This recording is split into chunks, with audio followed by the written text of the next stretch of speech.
मोर्चातली भाषणं पाहिली, पण तेव्हा नेमकं स्टेजवर काय घडलं? पवार आणि राज ठाकरे बाजूबाजूला होते, चिडीत चूप. पवार उद्धव बाजूबाजूला, गप्पच. पवार भाषणाला गेले आणि मग गप्पाच गप्पा.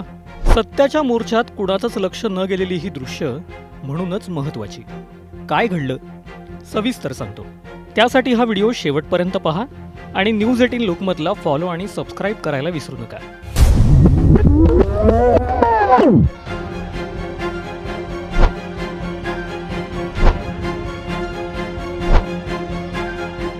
मुंबईत महाविकास आघाडीचा मोठा मोर्चा पार पडला. यासाठीही ठाकरे बंधू एकत्र आले. ठाकरे बंधूंची दणदणीत भाषणं झाली. पण ज्यावेळी ठाकरे भाषण करत होते त्यावेळी मंचावर काय घडलं हे जास्त इंटरेस्टिंग आहे. एक फोटो 1000 शब्दांपेक्षा जास्त बोलतो, पण इथे तर अख्खा व्हिडिओच आहे, तो अधिक बोलका आहे. भर दुपारी सभा, अर्थातच भयानक ऊन. रुमाल ओढणी जे मिळेल ते डोक्यावर घेऊन नेते मंचावर बसले.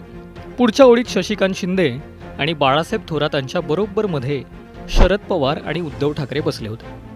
मागच्या ओळीत सुषमा अंधारे, सचिन सावंत, अंबादास दानवे, निलेश लंके बसले होते.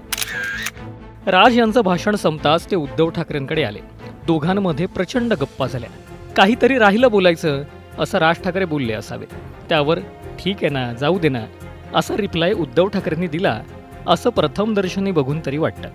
घाम पुसत पुसतच राज शरद पवारांच्या शेजारी बसतात.